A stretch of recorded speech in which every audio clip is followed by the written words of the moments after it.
नमस्ते सभी को। टूटने लगे हौसला तो ये याद रखना, बिना मेहनत के तख्तोताज नहीं मिलते। ढूंढ लेते हैं अंधेरों में मंजिल अपनी, जुगनू किसी रोशनी के मोहताज नहीं होते। नमस्ते सभी को। आज हमारी हरियाणा जीके में क्लास है सिख गुरु के बारे में। तो आज का हमारा टॉपिक रहेगा सिख गुरु। सिख गुरु के बारे में सबसे पहले देखो, जो सिख धर्म का जो संस्थापक है वो गुरु नानक देव जी हैं। वो हैं गुरु नानक देव जी। गुरु नानक देव जी सिख सिख धर्म के जो संस्थापक हैं वो है गुरु नानक देव जी। और सिखों के पहले गुरु हैं वो भी गुरु नानक देव जी ही हैं। तो गुरु नानक देव जी हैं, ये बाबर और हुमायूं के समकालीन हैं। और अगर बात करें इनके जन्म की, तो इनका जन्म है 15 अप्रैल 1469 को तलवड़ी ननकाना साहिब पाकिस्तान में हुआ था। ननकाना साहिब पाकिस्तान में हुआ था, ठीक है, तलवड़ी में। अगर बात करें इनकी मृत्यु की, तो वो याद रख लेना 22 सितंबर 1539 को करतारपुर में इनकी मृत्यु हुई थी। अगर इनके पिता का नाम पूछा जाए तो मेहता काड़ू इनके पिता का नाम है।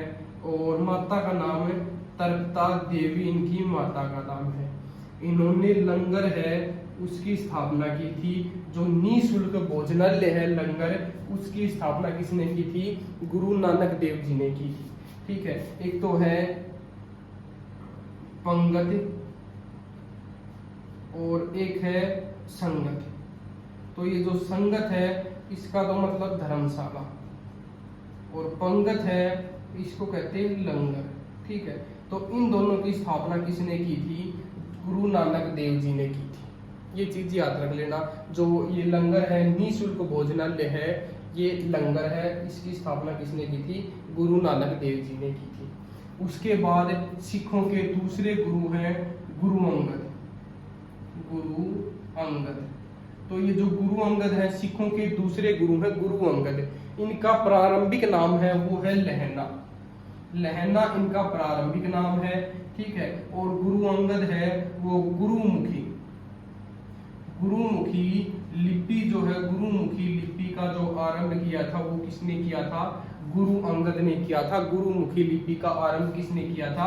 गुरु अंगद ने किया था, ठीक है। और जो ये लंगर है, लंगर जो व्यवस्था है, इसको जो स्थायी बनाया था वो भी किसने बनाया था? गुरु अंगद ने बनाया था।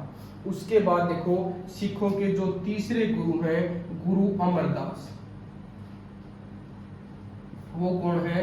गुरु अमरदास सिखों के तीसरे गुरु हैं। इनका क्या था कि जो अकबर है ना, अकबर सिखों के तीसरे गुरु थे ये अमरदास है। तो अकबर ने जो अमरदास जी को गोविंदपुरा जाकर जो बीबी भानी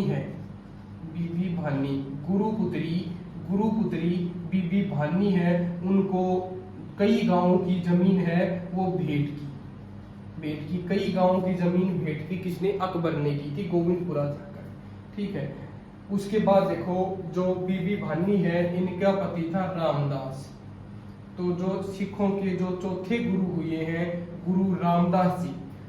जो यहाँ पर देखो, सिखों के फोर्थ गुरु, चौथे गुरु हैं गुरु रामदास जी। तो जो अकबर ने बीबी भानी को जो 500 बीघा जो भूमि दी थी, उसमें क्या किया? गुरु रामदास ने अमृतसर जलाशय बनवाया और अमृतसर की नींव रखी। किसने रखी? ये गुरु रामदास ने ही अपने जो तीसरे पुत्र हैं गुरु अर्जुन देव जी को सिख गुरु बनाया। और ये सिखों के पांचवें जो गुरु बने। सिखों के पांचवें गुरु कौन बने? गुरु अर्जुन देव जी। तो रामदास के जो तीसरे नंबर के पुत्र थे गुरु अर्जुन देव जी, उनको सिख गुरु बनाया। तो ये पांचवें गुरु थे अर्जुन देव जी। तो ये चीज याद रख लेना कि जो अर्जुन देव जी हैं सिखों के पांचवें गुरु थे, ठीक है। तो ये चीज याद रख लेना। उसके बाद देखो एक ये याद रखना है, गुरु अर्जुन देव जी की ये जहांगीर के समकालीन थे। ठीक है, तो ये जहांगीर है, जहांगीर के समकालीन थे। और 1699 में जो राजकुमार खुसरो है, राजकुमार खुसरो की सहायता की, राजकुमार खुसरो की सहायता की, इसलिए जहांगीर ने 1699 में अर्जुन देव जी को मरवा दिया। ठीक है, तो गुरु अर्जुन देव जी को 1606 में, ये देखो 1606 है, 1606 में जहांगीर ने मरवा दिया, राजकुमार खुसरो की सहायता की, इसलिए 1606 में गुरु अर्जुन को मरवा दिया। ठीक है, ये चीज याद रख लेना। और एक ये भी याद रख लेना, इन्होंने सिख जो धार्मिक ग्रंथ है आदि ग्रंथ, जो गुरु अर्जुन देव जी हैं, जो आदि ग्रंथ की भी रचना की थी। जो धार्मिक ग्रंथ है आदि ग्रंथ, जिसमें गुरु नानक देव जी हैं, इनकी प्रेरणावादी विचारधारा है, उनके बारे में बताया गया है आदि ग्रंथ में। तो उसकी भी रचना किसने की? अर्जुन देव जी ने की। ये सिखों के 5वें गुरु हैं। ठीक है, उसके बाद देखो बात करते हैं सिखों के 6वें गुरु हरगोविंद के बारे में।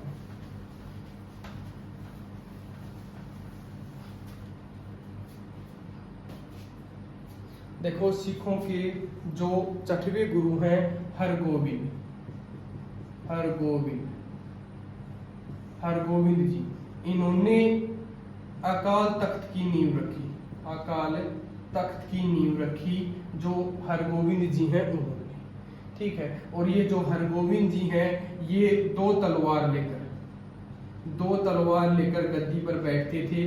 नगाड़ा है, जो नगाड़ा बजाने की जो वो ये प्रचलित थी, यहाँ पर नगाड़ा बजाने की व्यवस्था थी, वो प्रचलित है। ठीक है, और एक चीज ये याद रख लेना, इन्होंने जो अमृतसर है, अमृतसर में किलेबंदी करवाई, अमृतसर में किलेबंदी करवाई। उसके बाद सिखों के 7वें गुरु हैं, वो है हर राय। सिख गुरु 7वें हैं हर राय जी। ये जो दारा सिखों है, इनको ये हर राय जी हैं, दारा सिखों को आशीर्वाद दिया था हर राय जी ने। उसके बाद है सिखों के 8वें गुरु हरकिशन। ठीक है, जो सिखों के 8वें गुरु हैं हरकिशन जी। तो जो ये हरकिशन जी के बारे में है, जो सिखों के 8वें गुरु हैं हरकिशन, ये इसकी ये याद रखनी है कि ये इनका विवाद है वो गद्दी को लेकर होता था। इनका जो विवाद है वो गद्दी को लेकर होता था, और इनकी जो मृत्यु है वो चेचक से हुई थी। ये चीज याद रख लेना, हरकिशन के बारे में, इनकी जो मृत्यु है वो चेचक से हुई थी, और इनका विवाद है वो गद्दी को लेकर होता था। ठीक है, और ये चीज याद रख लेना कि जो इन्होंने दिल्ली जाकर, इन्होंने जो हरकिशन है, इन्होंने दिल्ली जाकर गुरु पद के बारे में औरंगजेब को इनको समझाना था। ठीक है, तो ये चीज याद रख लेना, समझाना पड़ा, दिल्ली जाकर गुरु पद के बारे में औरंगजेब को समझाना पड़ा। हरकिशन है वो चेचक से इनकी मृत्यु हुई थी, इनका जो विवाद है वो गद्दी को लेकर होता था।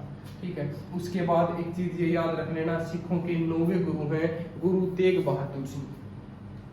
जो सिखों के 9वें गुरु हैं गुरु तेग बहादुर सिंह, गुरु तेग बहादुर सिंह जी हैं, सिखों के 9वें गुरु हैं। ये चीज याद रखना कि जो शीशगंज है, शीशगंज है, ये शीशगंज है, ये इनके लिए रहेगा गुरु तेग बहादुर सिंह के लिए।